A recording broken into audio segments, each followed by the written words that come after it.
Le gouvernement britannique suspend ses négociations de libre-échange avec Israël et annonce de nouvelles sanctions contre les colonies en Cisjordanie. Le ministre britannique des Affaires étrangères, David Lammy, a vivement critiqué les opérations de Tsahal à Gaza, ainsi que les violences commises par les colons israéliens. I'm announcing that we have suspended negotiations with this Israeli government on a new free trade agreement. We will be reviewing cooperation with them under the 2030 bilateral roadmap. The Netanyahu's government's actions have made this necessary. Yesterday, Minister Smodrik even spoke of Israeli forces cleansing Gaza, destroying what's left of residents, Palestinians, being relocated, he said, to third countries. We must call this what it is. It is extremism. La pression internationale s'accentue sur Israël, après un blocus de l'aide humanitaire à Gaza pendant près de 3 mois, qui a exposé des centaines de milliers de Palestiniens à un risque extrême de famine. La France, le Canada et le Royaume-Uni menacent Israël de mesures concrètes, tandis que l'UE va réexaminer son accord d'association avec l'État hébreu. Même les États-Unis, l'un des plus fidèles alliés d'Israël, ont exprimé leur inquiétude face à la crise humanitaire. Kiev souhaite organiser une rencontre directe entre Volodymyr Zelensky et Vladimir Poutine. Selon le ministre ukrainien des Affaires étrangères, Andriy Sybiha, celle-ci pourrait avoir lieu au Vatican, après que Volodymyr Zelensky a rencontré le nouveau pape Léon XIV dimanche, lors des célébrations d'inauguration de son pontificat. Une entrevue que Kiev a qualifiée d'extrêmement chaleureuse et significative. Ми зацікавлені у прямій зустрічі президента Зеленського з Путіним. Ми чітко розуміємо, що в Росії лише одна людина приймає такі рішення, які здатні зупинити війну. Ми готові розглядати потенційні площадки для такої зустрічі. Так, я вам підтверджую, що пропозиція щодо організації можливих контактів, в тому числі на рівні лідерів, звучали зі сторони Ватикану. Volodymyr Zelensky est également ouvert à une rencontre avec Donald Trump.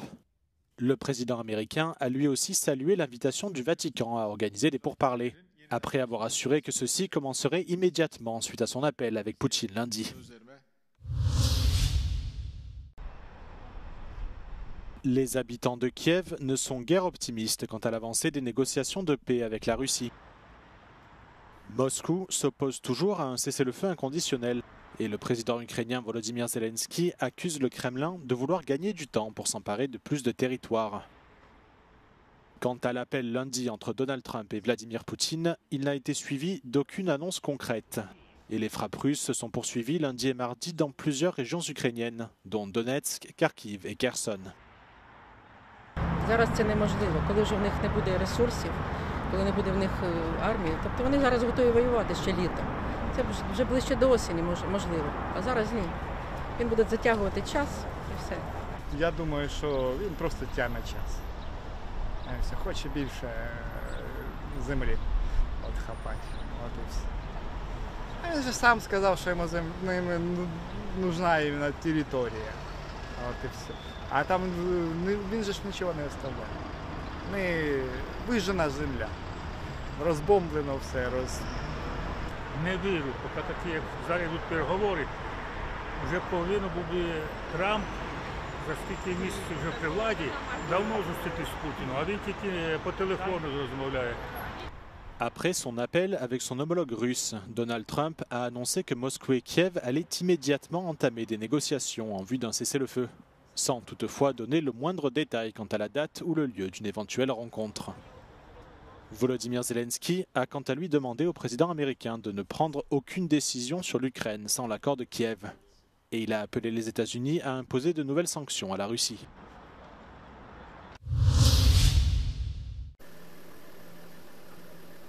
Aux États-Unis, 68 immigrés du Honduras et de Colombie ont été renvoyés dans leur pays d'origine dans le cadre d'un programme de déportation volontaire mis en place par l'administration Trump. Une initiative qui encourage le départ de personnes en situation irrégulière en leur offrant une aide financière de $1000 si elles acceptent de quitter le territoire américain de leur plein gré. De son côté, le Honduras a déclaré être disposé à apporter une aide locale à ses ressortissants rapatriés. No creo que sean miles de personas que apliquen a ese programa por volumen, pero sí vamos a tener bastantes casos y lo que nos compete es que vengan pues de manera ordenada, con vuelos charter, que tengamos los manifiestos con anterioridad para que así no haya ningún retraso y podamos apoyarles en todo lo que ellos requieren a su llegada al país.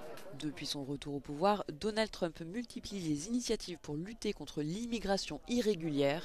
Au mois de mars dernier, le gouvernement américain a expulsé plus de 200 Vénézuéliens accusés d'être des membres de groupes criminels vers le Salvador, où ils ont été immédiatement transférés vers un centre pénitentiaire. Une décision prise en dépit de tout jugement par la justice. Le Sénat américain a approuvé la nomination de Charles Kushner au poste d'ambassadeur des États-Unis en France. Le promoteur immobilier âgé de 70 ans est le père de Jared Kushner, gendre et ancien conseiller à la Maison-Blanche de Donald Trump. Qualifié de formidable chef d'entreprise, philanthrope et faiseur d'affaires par ce dernier, Charles Kushner a bénéficié en décembre 2020 d'une grâce présidentielle après avoir été condamné pour évasion fiscale et subordination de témoins en 2005.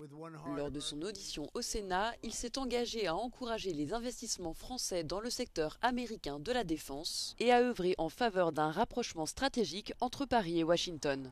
Sa nomination intervient à un moment délicat pour les relations franco-américaines en raison des tensions suscitées par la politique douanière de Donald Trump et de la posture américaine dans le conflit ukrainien.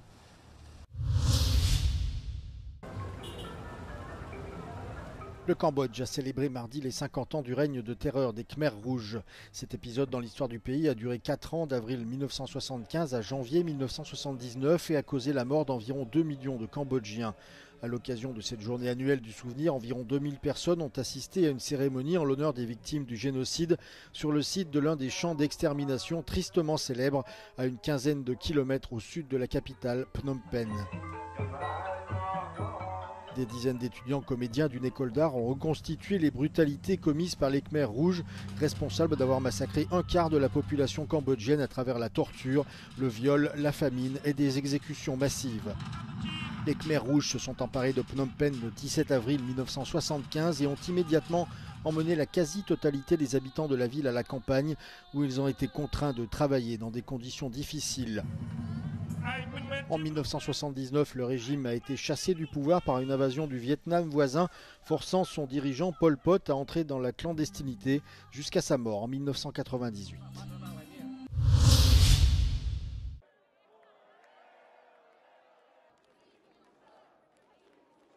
Au lendemain de la victoire de Nicoșur Dan à l'élection présidentielle en Roumanie, les dirigeants européens se sont empressés de féliciter le candidat centriste qui l'a emporté sur son rival d'extrême droite, Jorge Simion. La présidente de la Commission européenne, Ursula von der Leyen, lui a exprimé son soutien pour, selon ses termes, construire une Roumanie ouverte et prospère dans une Europe forte. Le président du Conseil, Antonio Costa, a également tenu à saluer un résultat qui représente selon lui un signal fort de l'attachement des Roumains au projet européen. Jean-Michel Dewelle, analyste à Bruxelles, estime que seul le temps permettra de dire s'il s'agit d'un revers pour les nationalistes en Europe et que les dirigeants ne peuvent néanmoins faire abstraction de la colère des électeurs contre l'ordre établi. Il y a beaucoup de problèmes à résoudre, que les citoyens de l'Union européenne, dans cette partie-là des nouveaux membres, ne sont pas convaincus par l'Union européenne.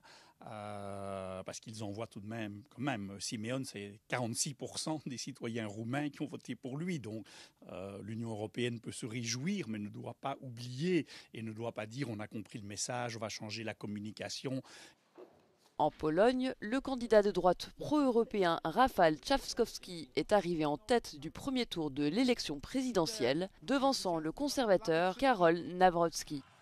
Au Portugal, la coalition de centre-droit a remporté les législatives anticipées sans toutefois obtenir la majorité absolue, tandis que le parti d'extrême droite Chega a réalisé des gains historiques. Le point commun à ces trois scrutins, la chute spectaculaire des partis de gauche traditionnels. Je pense que les partis de gauche sont en grande difficulté, ont perdu le contact avec leur électorat traditionnel. On voit bien en Portugal, les zones où le parti communiste portugais, où la gauche était forte, sont mangées par l'extrême droite, comme l'Alentejo et d'autres régions.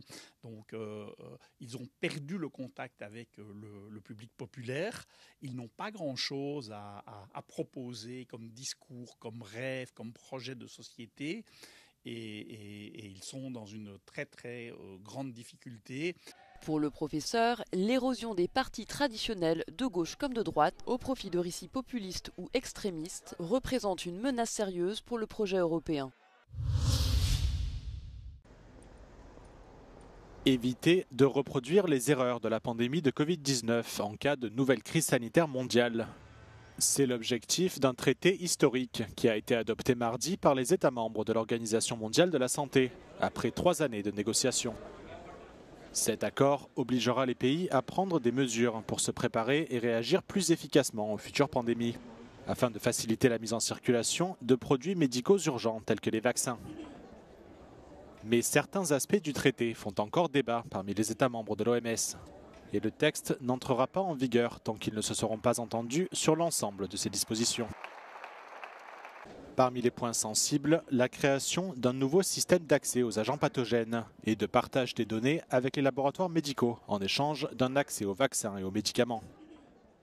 Par ailleurs, le retrait des États-Unis de l'OMS pourrait grandement nuire à l'efficacité de l'accord. Les négociateurs américains ont quitté les pourparlers en début d'année, peu après la prise de fonction de Donald Trump.